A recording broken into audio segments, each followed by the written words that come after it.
Good morning on this Monday. Welcome inside the Duke Sports Shop Studios, downtown Newberry. Dan Harbaugh, glad to have you along. Hope the weekend went well. Let's get back into it with a look at your latest local news from around the region.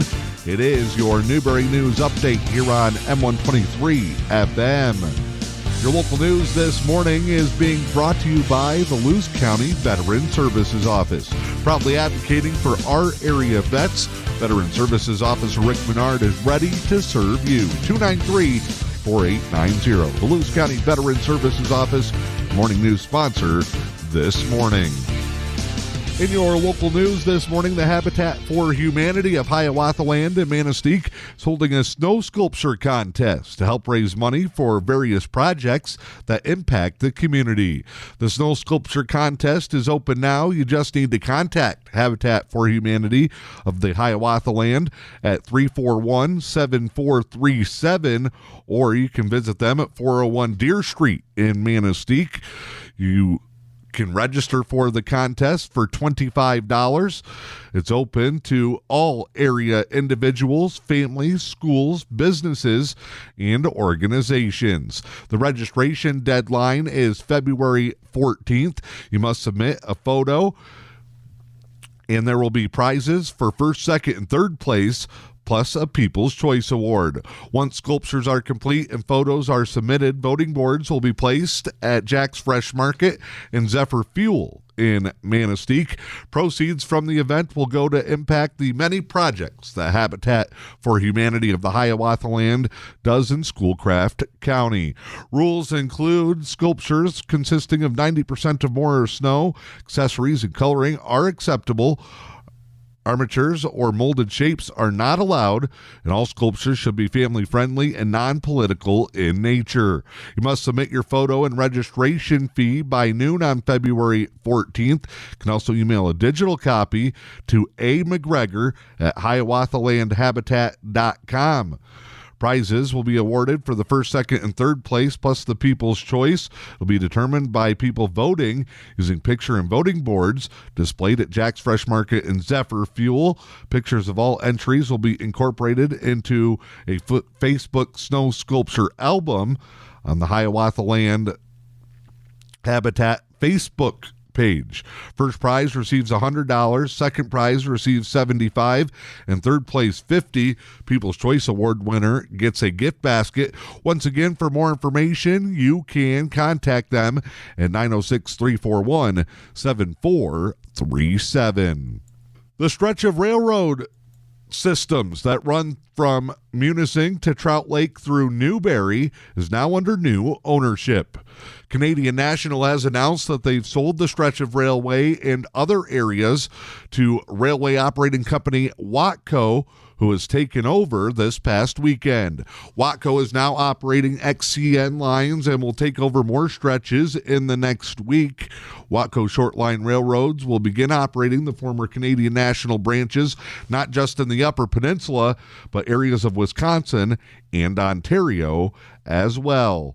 On January 29th, Watco began operations on the 328.5-mile Fox Valley and Lake Superior systems in Wisconsin, as well as 142.6 miles of track systems on the Upper Peninsula that will be added to the company's existing Michigan-based Grand Elk Railroad. The Grand Elk operations will now be based in Newberry with 5 employees and a pair of GP38s to power the system, including trackage that's out of service in Wisconsin and parts of Michigan.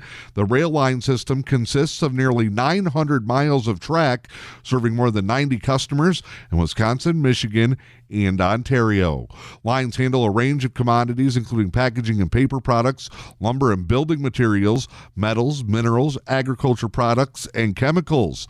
CN and Watco announced the sale of branch systems back in March of last year. Normally, the sale of Class 1 branches to a short line operator are exempt from regulatory review, but this deal was delayed while the Surface Transportation Board weighed concerns raised by a handful of shippers and groupers in Wisconsin and Michigan. On December 20th, the board voted to allow the deal to proceed and has officially been completed. Luce County Sheriff's Department snowmobile patrol group stepped in to assist those in the area this weekend, along with conservation officers from the Department of Natural Resources. Sheriff's Department officers were flagged down by a local citizen who was concerned about a local resident living off-grid who recently lost their spouse. They had not been seen for days, and the main road to the home had been blown shut from the most recent high wind and snow events. The DNR officer and deputy located the home and found that the owner was okay, but could not get out due to a tractor not starting.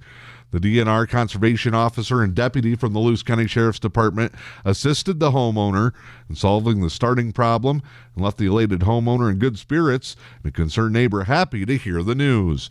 2 plow trucks had attempted to reach the homestead, but drifts were too high. They had to turn around. Luce County Sheriff's Department wants the public to know that if they ever need assistance, they can call 906-293-8431. The Manistique Hockey Association will be hosting the 10U District 8 UP tournament next weekend, and they have volunteer opportunities available. All proceeds from the tournament this weekend go to the host site, so Manistique Hockey is looking for those to step up, help them raise funds for their programs in the community. If you're available this weekend, you can contact the Manistique Hockey Association on their Facebook page.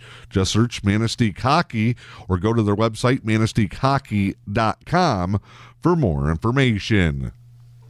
Grand Marais continues to gear up for the upcoming UP 200 Sled Dog Races, and the Grand Marais Outfitters are now selling exclusive apparel for this year's event. It's one of Upper Michigan's biggest winter events, and the UP 200 will run from February 18th through the 21st. Official shirts, sweaters, and hats commemorating the race are now available at the Outfitter store in Grand Marais. Competitors make a stop in Grand Marais on February 19th, where the community can get involved in the event.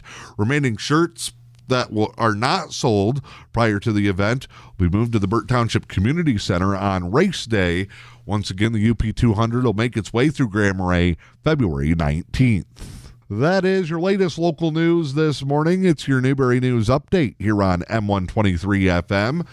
Time now to check in with sports this morning. It's a busy start to the high school basketball week as events will be taking place all around the region. Newberry boys and girls active. The Newberry boys will travel to the Sioux for a JV varsity contest. JV start at 5:05, varsity around 7:15. M123 FM and the EUP Sports Network have live video coverage of that event. Newberry Lady Indians will be home to take on Sault Ste. Marie. That is a varsity-only contest. The Super Bowl matchup for this year is all set after the AFC and NFC Conference Championship games yesterday. The Chiefs were on the opposite end of another overtime thriller as Kansas City gets sent home, beat by the Cincinnati Bengals 27-24. Joe Burrow threw for 250 yards and 2 touchdowns. The Bengals are in their first Super Bowl since the late 1980s. Meanwhile, they will be visiting the L.A. Rams. Matt Stafford leads the Rams to the Super Bowl. The former Lions quarterback will now get a chance to win a championship on his new home field. The Rams' SoFi Stadium was selected as this year's host site. It'll be the second straight year that the NFC champion has had home field advantage after Tampa Bay won the big one in their home stadium last year. Rams beat the 49ers 20-17. Stafford, 337 yards, 2 touchdowns in the victory. The Rams scored 13 unanswered points to complete a fourth quarter comeback in the victory. Michigan's Jim Harbaugh continues to flirt with a return to the NFL. Harbaugh interviewed with the Minnesota Vikings over the weekend. The new GM of the Vikings comes from San Francisco and had connections to Harbaugh during his time there. Kwesi Adolo-Mensah had Harbaugh on a list of potential coaching candidates when he interviewed and received the Vikings GM position. According to Pro Football Talk, the interview took place Saturday. Multiple unidentified sources said the NFL office is aware of the planned interview, was awaiting formal paperwork to approve that meeting. Earlier this week, Harbaugh's first-year defensive coordinator was the latest staff member to leave as Mike McDonald returned to the Baltimore Ravens to help Harbaugh's brother John at the NFL level. In 7 seasons at Michigan, Harbaugh is 61-24, won the Big Ten title last year and led the Wolverines to the college football playoff, but a restructured deal has made him attractive on the market. Many people believing that Harbaugh's desire to return to the NFL could leave him to turn his back on his alma mater. Latest local weather forecast for the early part of the week. A bit of a warm-up for this Monday. We'll see mostly cloudy skies. Highs will be in the upper 20s, but wind chill values, they stay cold in the single digits. Light southwest winds 10 to 15. Winds could gust as high as 25 miles per hour. Slight chance of snow showers with patchy blowing snow Tuesday. Highs will be in the mid-30s. South winds 15 to 20, gusting as high as 35. Wednesday night, 40% chance of snow, cloudy, a high in the upper teens. I'm Dan Harderbrook. This is your latest Newberry News Update. It's brought to you this morning by the Luce County Veteran Services Office.